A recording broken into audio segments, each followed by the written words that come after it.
السلام عليكم ورحمة الله وبركاته.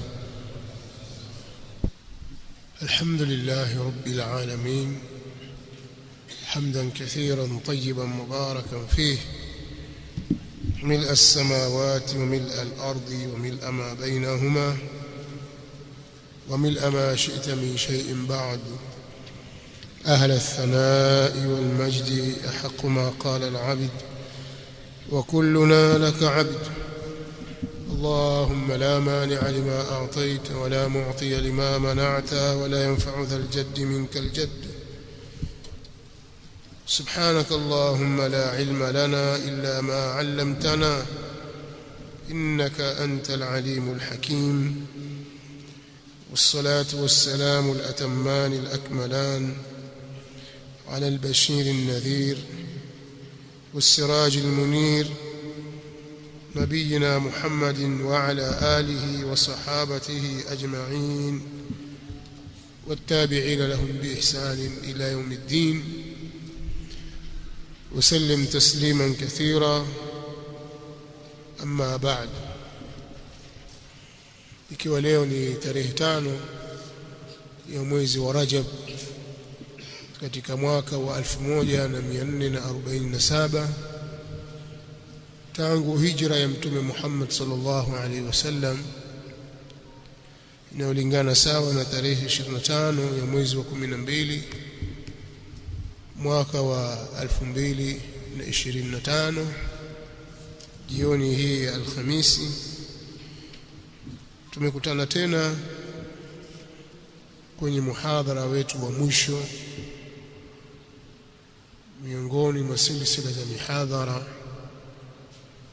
iliyopangwa katika semina hii ya wanataaluma na wafanyakazi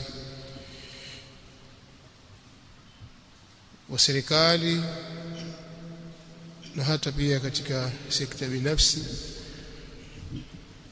Muhadhara huu wa mwisho, unwani yake inazungumzia kuhusu suala la luzumu aljamaa wa tarku at-tahazzubi wal-iftiraq,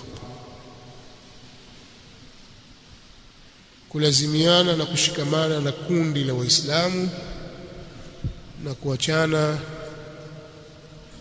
na mifarakano na kujikusanya katika makundi au vyama.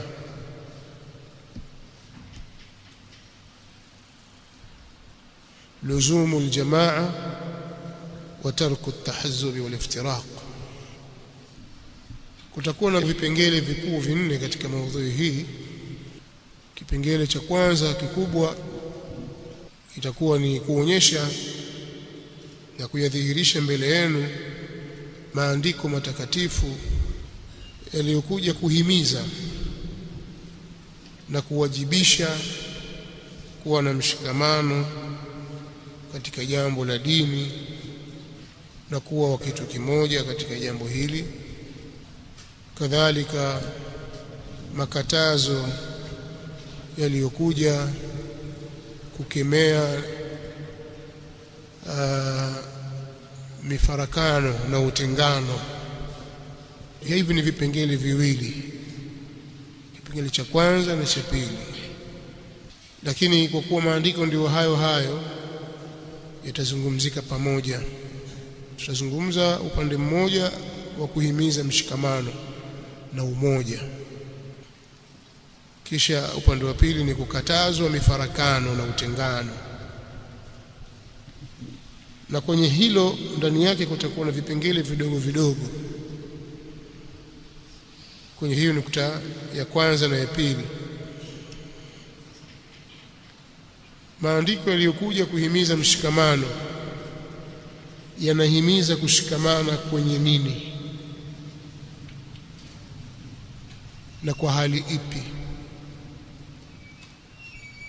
na ni nini maana ya umoja unaokusudiwa kwenye maandiko hayo.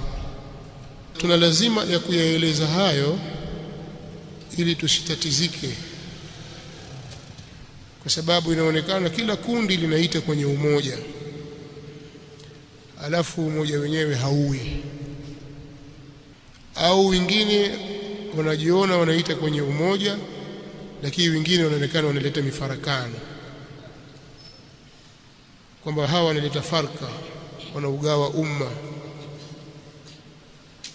Lakini pia ipo haja ya kufahamu ad-da'wa as-salafiyya, ad-da'wa al-mubaraka, dawa hii ya kujinasibu na kushikamana na mwenendo wa wema waliotangulia. Walinganizi wake wanapolingania kwenye umoja, tafsiri ya umoja wanaolingania ni upi? Umoja upi na mshikamano upi? Na makundi mengine yaita kwenye mshikamano upi? Kampeni yao ni kwenye ushikamano wa aina gani? Kufahamu maeneo haya kwa uzuri kutasaidia kufahamisha Uislamu sahihi, kutasaidia kuleta mshikamano wa kweli. Kinyume cha hivyo tutakuwa tunaimba nyimbo tusizozielewa, na hii ndio hatari kubwa inayopatikana katika kuyafahamu maandiko matakatifu. Hatari kubwa sana ikiwa tutayafahamu maandiko matakatifu kimakosa.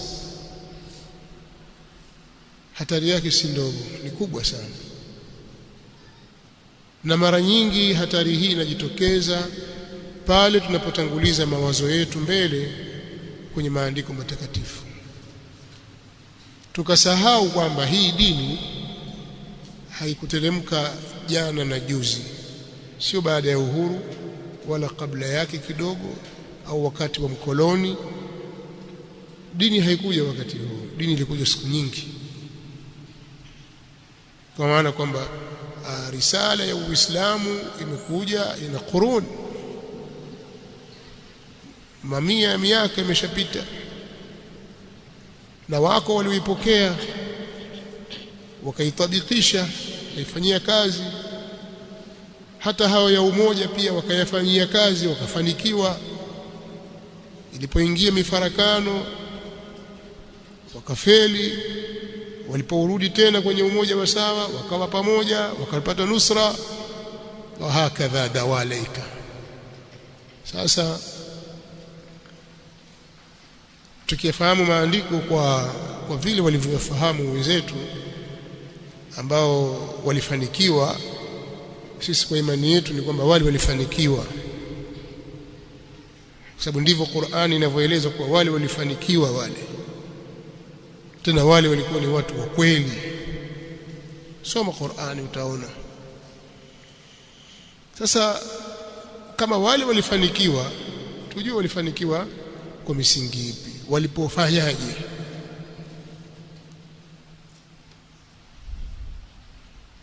Kwa hiyo nataka kusema kwamba maudhui tulionao ni kubwa sana, kwa sababu umma wa Kiislamu unahitaji huu umoja wa kweli, mshikamano wa kweli unahitajika. Na utengano kwenye umma wa Kiislamu ni madhambi, ni jambo lisilokubalika, jambo linapingwa kidini.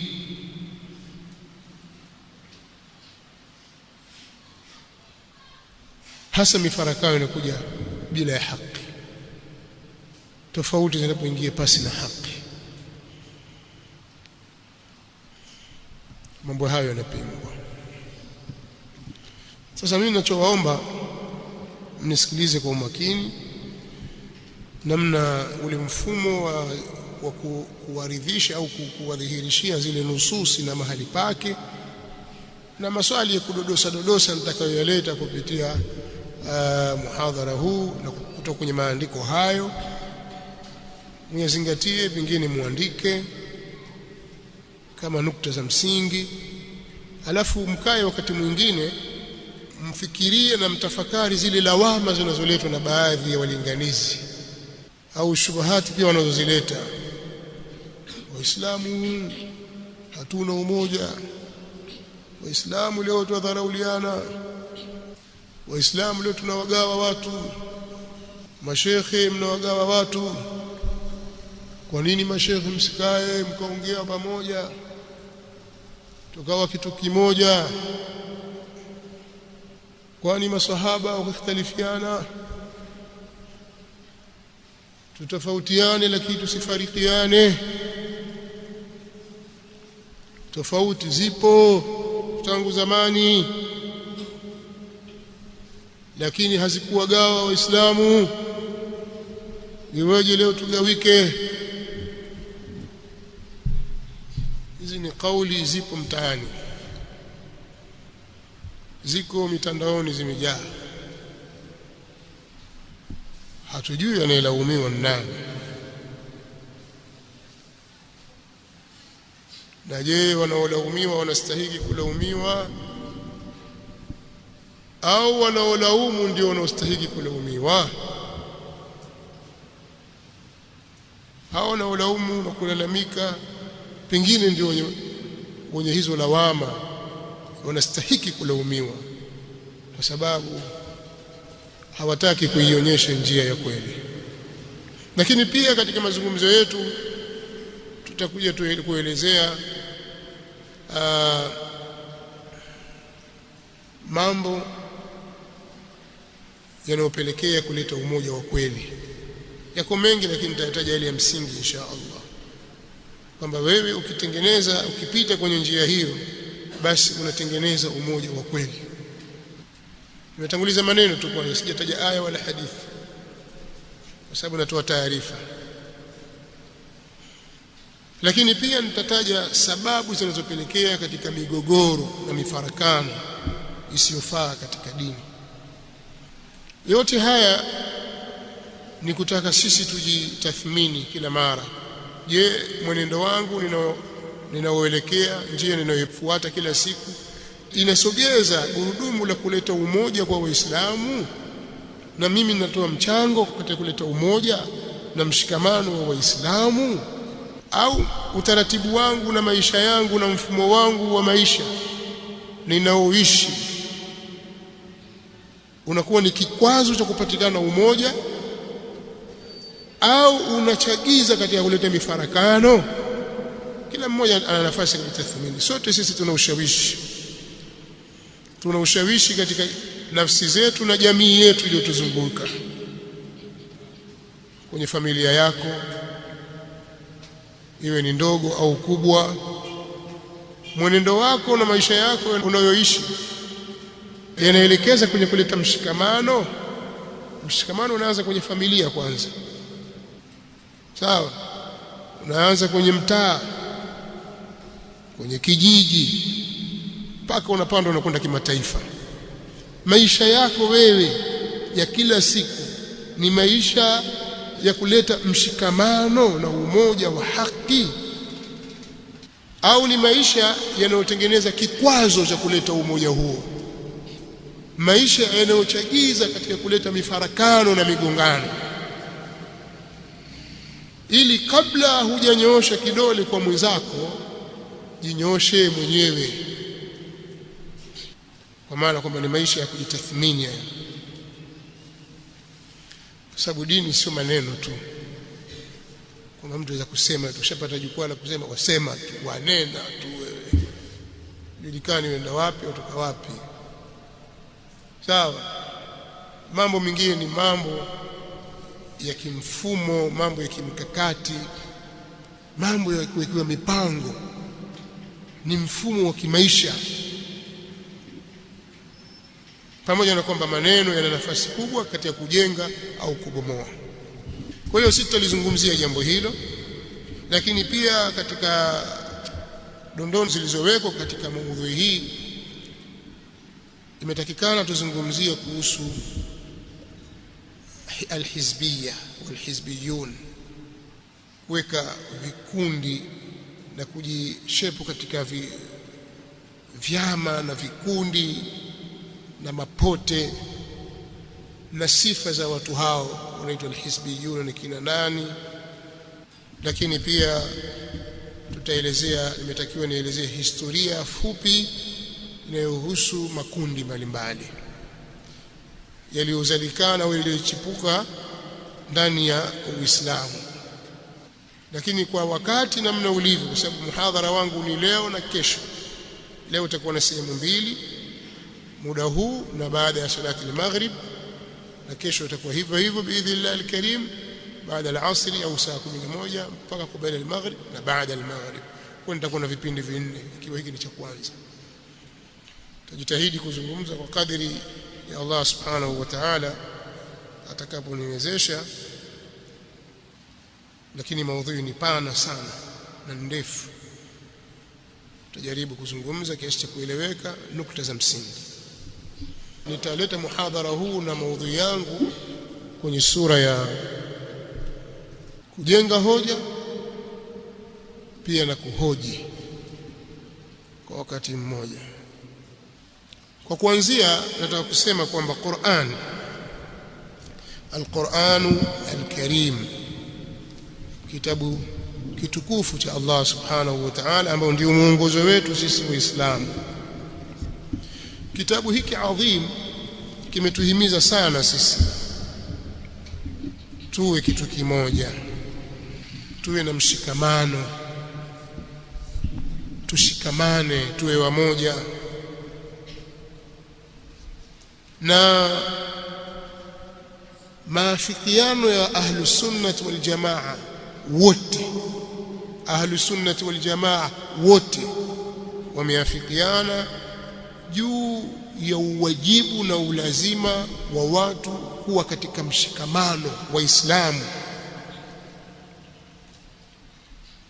Ijmaa ya wanawazuoni, tukisema kwamba wanawazuoni wa Kiislamu wameafikiana tangu hapo kale mpaka leo, wanawazuoni wote wa Kiislamu wameafikiana juu ya watu au Waislamu kuwa na mshikamano na kuwa pamoja kwenye kamba ya Allah subhanahu wa ta'ala, kwa kuifanyia kazi kauli yake Allah subhanahu iliyopo katika suratu Ala Imran aya ya 103,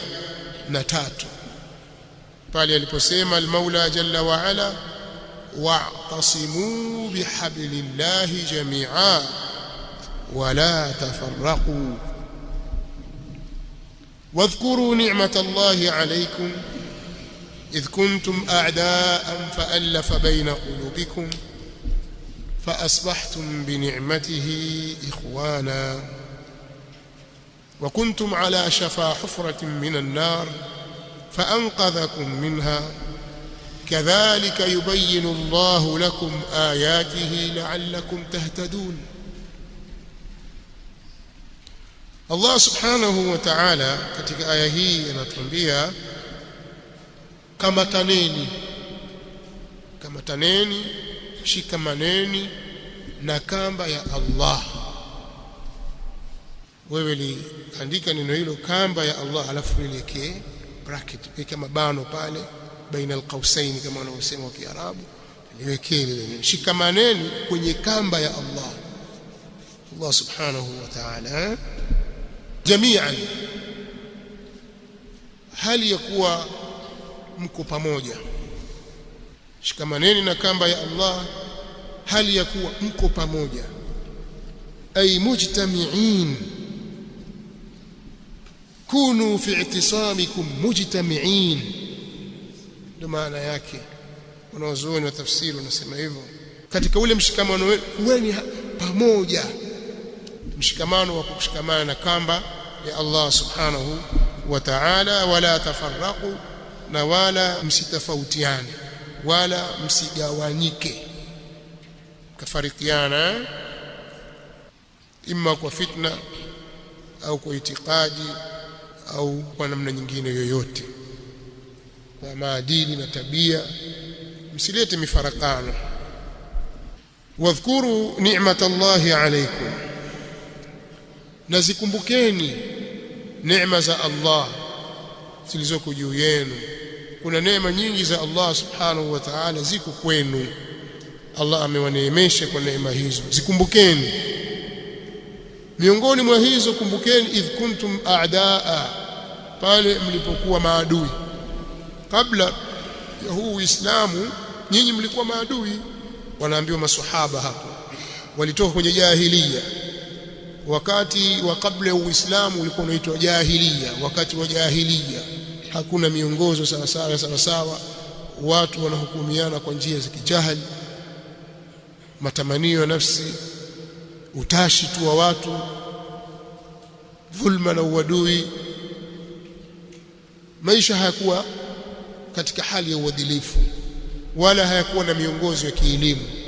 Sasa kumbukeni wakati mlipokuwa nyinyi ni maadui, wakati wa jahiliya, fa'alafa baina qulubikum, Allah subhanahu wa ta'ala akaunganisha baina ya nyoyo zenu, nyoyo zenu zikazoeana, zikawa pamoja.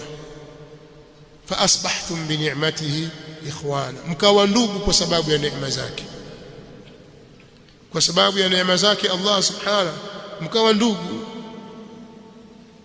Na kabla mlikuwa nyinyi ni maadui, Allah akawafanya kuwa ndugu hasa, zaidi ya udugu wa damu, mpaka ikafikia watu kiwango cha kuwa sasa mtu anamrithi ndugu yake katika imani, sio damu. Udugu ulifikia hivyo, mlipendana kikweli kweli, na Qur'ani ndio inavyotueleza. Mapenzi yalifikia kiwango ikawa mtu anaipendelea nafsi ya mwenzake kuliko nafsi yake. Kabla walikuwa ni maadui, wakidhulumiana, wakiuana kwa sababu ndogo sana zisizo na msingi.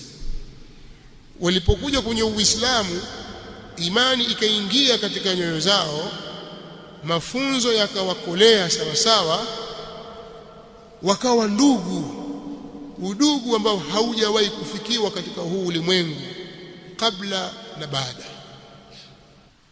Ilifika hadi mtu yuko tayari mwenzake apate, yeye akose. Sisi Waislamu tumeambiwa katika zama zote hizi kiwango chetu cha upendo kifikie kwenye mpaka huu. Mpendelee ndugu yako apate kile unachopenda wewe kupata. Ahibba linnasi ma tuhibbu li nafsik. Huu ni msingi madhubuti wa Uislamu. Wapendelee watu kheri ili unayoipendelea nafsi yako. Wewe umepata 10, basi penda mwenzako pia apate 10 hiyo. Umepata kheri fulani, mpendelee ndugu yako na aipate kheri hiyo. Pendelee tu. Hujaambiwa mpe, mpendelee na yeye apate, kwa maana akipata kama ulivyopata wewe usiumie kwa nafsi yako, ufurahi kwamba ndugu yangu naye amepata kama mimi, alhamdulillah. Maadamu mimi nimepata hiki, wacha nigawane naye sawa kwa sawa, alhamdulillah. Upendo huo, ahibba linnas ma tuhibbu li nafsik. Wenzetu walivuka hapo, wakawa wayuthiruna ala anfusihim walau kana bihim khasasa. Udugu uliwapelekea wakawa wanawapendelea wenzao zaidi kuliko nafsi zao, hata kama wao walikuwa wanahitaji. Ule uhitaji kwao upo, kitu anakihitajia, kwamba mimi nahitajia hii simu kwa ajili ya mawasiliano na familia yangu, lakini ndugu yangu hana, basi awe nayo yeye. Wenzetu walifikia huko ambako sisi hatuwezi. Nilikuwa nataka kuleta sura tu ya kwamba watu walifikia kwenye udugu kwenye kiwango ambacho hakijawahi kufikiwa hapo kabla wala baada ya wao kuondoka.